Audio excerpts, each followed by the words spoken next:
Interim নাই, এখন হচ্ছে নির্বাচিত সরকার। হ্যাঁ, নির্বাচিত সরকার, বিএনপি সরকার।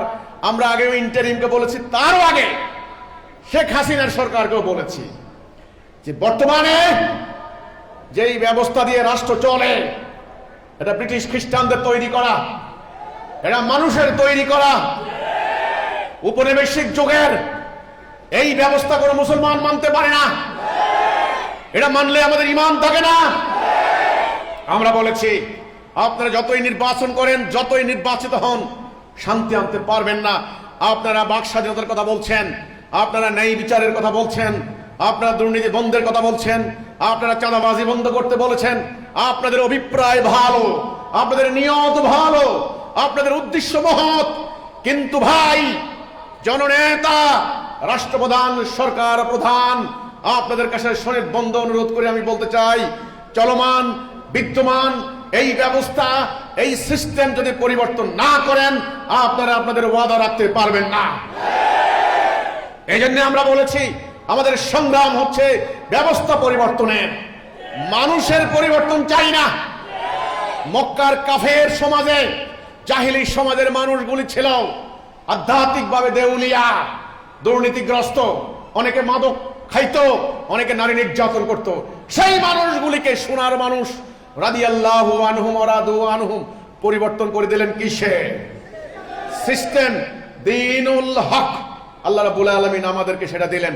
সেই দ্বীনুল হক কায়েম করে এই সমাজে আমরা শান্তি আনতে চাই।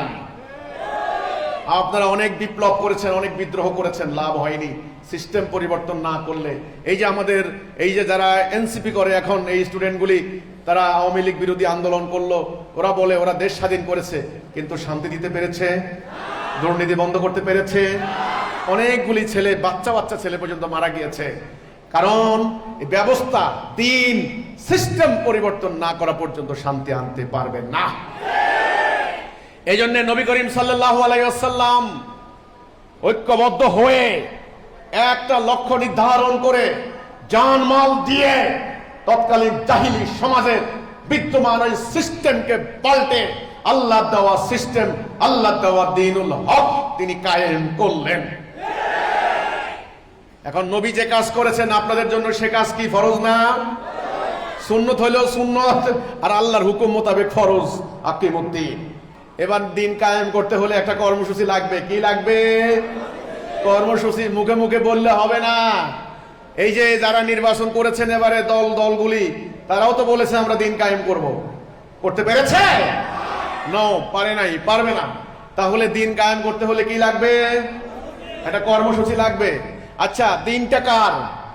আল্লাহ। নির্দেশ দিয়েছেন কে? তো কর্মসূচি কি আমরা হাওলাত করব নাকি? সেটাও আল্লাহ দিয়েছেন। সেটা 5 দফা কর্মসূচি। আলহামদুলিল্লাহ। 1 নাম্বার, ঐক্য। যারা দিন কায়েম করতে চান তাদেরকে ঐক্যবদ্ধ হতে হবে। কোনো কৈফিয়ত চলবে না। আপনি টুকরা টুকরা থাকবেন, যার যার ফেরকা, মাযহাব, তরিকা, দল, পার্টি নিয়ে আলাদা থাকবেন, দিন কায়েম করার স্বপ্ন দেখেন না। ঐক্যবদ্ধ হতে হবে। 1 নাম্বার কি? 2 নাম্বার, শৃঙ্খলা, ডিসিপ্লিন, কান খাড়া করে শোনা। 3 নাম্বার, আনুগত্য। আনুগত্য করতে হবে একজনের। নেতা হবেন কয়জন? একজন। যদি বলেন আমি কারো আনুগত্য করব না, তাহলে আপনি দিন কায়েম করতে পারবেন না ভাই। আপনাকে আনুগত্য করতে হবে। আল্লাহর আনুগত্য, রাসূলের আনুগত্য, আমিরের আনুগত্য। আনুগত্য লাগবে 3 নাম্বার। 4 নাম্বারে হিজরত। হিজরত মানে হলো হিজরান থেকে আলাদা হওয়া। আপনারা যারা দিন কায়েমের পথে নাই, যারা তাওহীদে নাই, যারা ঈমানে নাই, তাদের সাথে আপনার ধর্মীয় কোনো সম্পর্ক থাকবে না। আপনারা মুমিনরা মিলে একটা জাতিসত্তা তৈরি করবেন, এটার নাম হিজরত।